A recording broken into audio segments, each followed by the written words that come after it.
All right, Representative-elect Adelita Grijalva and Democrats continue to call out Speaker Mike Johnson for not swearing her into office. Grijalva won her special election in Arizona on September 23rd, but the Speaker has given several different reasons, including the government shutdown, as to why she hasn't been seated. There have been Republicans sworn in during pro forma sessions, so why should it be different for a Democrat? A great question. There was a unique exception made when the two Florida representatives were sworn in earlier this year after winning a special election, and the only reason we did that is because it was previously noticed for that date, and they flew all their families and friends in for the ceremony. So because they were here and the session got canceled, we just went ahead and did it because their families were here. That's the main purpose of it. But, so if she flies in her family, would you guys do it? All of us, she'll get the full bells and whistles. It hasn't been scheduled because we don't schedule things for pro forma.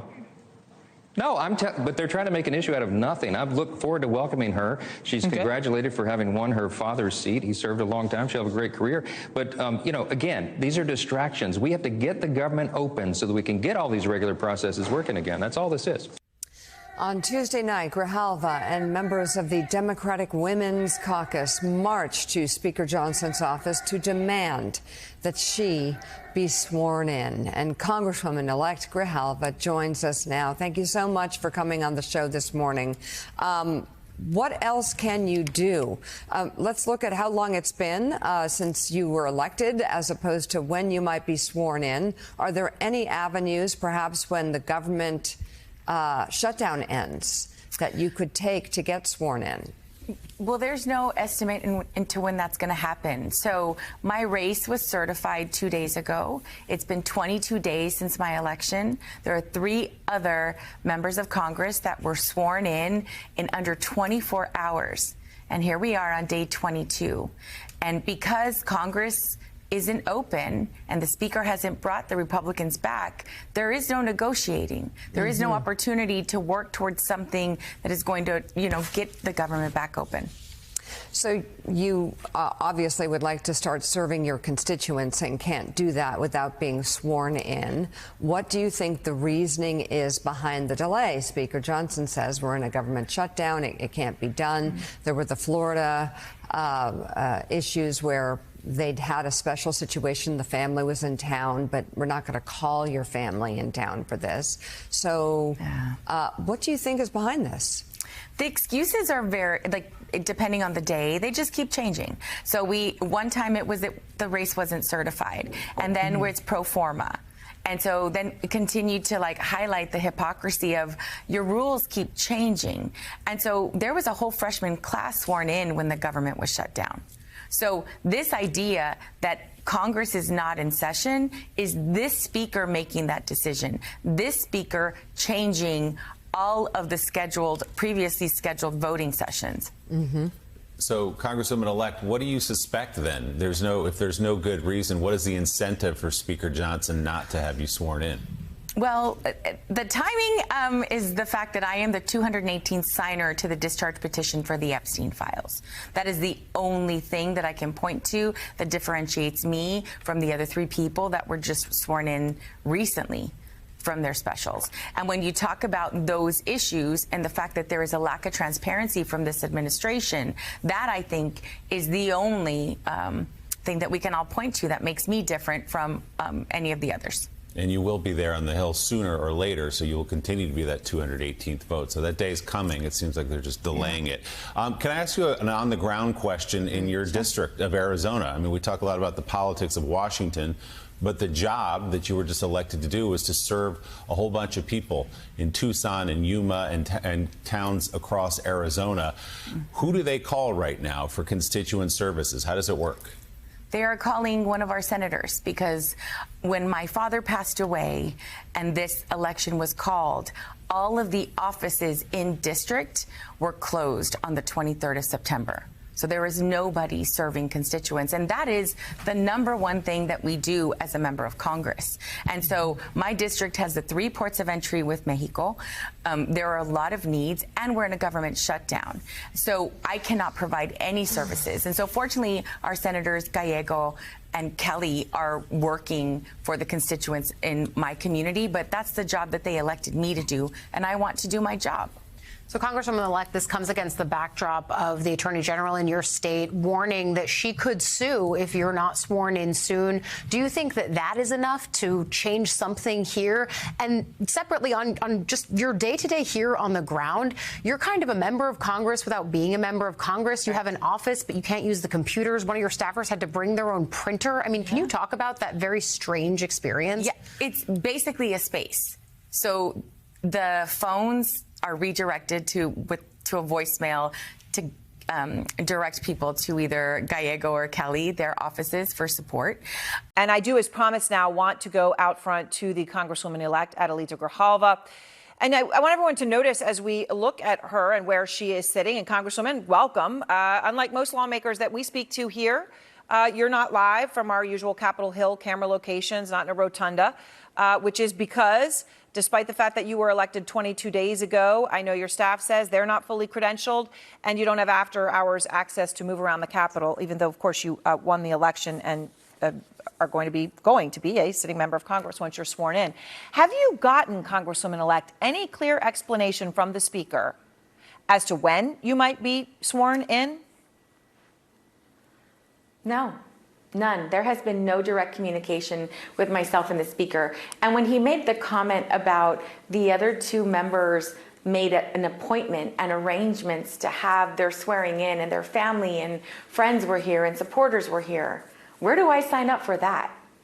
Because there has been no direct communication with myself and the Speaker other than sort of flippant remarks to news reporters, statements that come out of his office, basically saying, I'm in this limbo here where so many of my Democratic caucus colleagues are welcoming me as a member, but you can see very clearly, I cannot, I'm essentially a tourist to D.C. Yeah. Well, at one point, I was playing, obviously, the list of things that he said. At one point, he said whenever you wanted to. Then he said you deserve pomp and circumstance. Most recently today, when he went on Fox News, he said something new about your situation and why he hasn't sworn you in. I'll play it again for you, Congresswoman-elect. So she says that you're afraid of her being the 218th signer to the Epstein petition to release the files, that if she were a Republican, you would have sworn her in. What do you say? I say, bless her heart, she's a representative-elect. She doesn't know how it works around here. Well, what do you say to that? How offensive and how patronizing. Really? I mean, I do know that 2 members of Congress were sworn in on a pro forma session. We've had several since I've been elected. And yesterday, my race was certified. And so that's how things work. Your job as Speaker is to swear people in, whether you politically align with them or not, whether they're going to sign a discharge petition that you want out or not. Your job is to swear me in. So we've seen a number of Democrats confront the Speaker on your behalf. And by the way, in terms of this being related to the Epstein files, we heard that from Tom Massey, the Republican. But I want to play the moment that the 2 senators from your state confronted Johnson. Just keep coming up excuses. This is an excuse so she doesn't sign on to that. This is absurd. This is the longest time the House. Do you want me to answer the question? If you ask the question, you cannot actually answer the question. This entirely has to do with the Epstein. You see, this is a publicity stunt. Now, look, Tom Massey, obviously Republican, has directly said that you are not being sworn in because of the fact that your vote would be the definitive vote for the discharge petition on the Epstein files.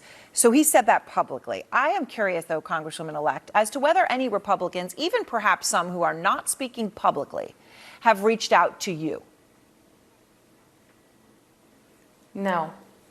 None have reached out to me directly. Representative-elect Adelita Grijalva and other Democrats are continuing to call out Speaker Mike Johnson for not swearing her into office. Grijalva won her special election in Arizona on September 23rd, but the Speaker has given several different reasons, including the ongoing government shutdown, as to why he hasn't sworn her in yet. Let's be clear. Speaker Johnson knows that I will be the 218th signature on the discharge petition for the Epstein files. He is doing everything in his power to shield this administration from accountability. That is not leadership. That is obstruction. Every day that I am not sworn in is another day that my constituents are blocked from critical constituent services and excluded from debates happening right now that affect their lives. Those comments on Capitol Hill yesterday come after Grijalva and members of the Democratic Women's Caucus marched Tuesday night to Johnson's office, linked arm in arm. You see them there. Democrats also point out that Johnson swore in 2 Republican lawmakers the day after their special elections in April, while the House was not in session. We're going to hear more from Representative-elect Grijalva a bit later this morning on Morning Joe. Joining us here right now, Democratic Congresswoman Becca Balint of Vermont. So let's start there, because we know that it's not a fair excuse to say, well, we're in a pro forma session. We're not technically here. That's why I can't swear her in. I mean, it's absurd. So what is there that Democrats can do to actually pressure something on this? Why is Grijalva, this might be a glib question, but someone asked it to me the other day, not showing up saying, I'm here with a Bible, I'm ready to put my hand on it, let's do this at the Speaker's office? She pretty much is.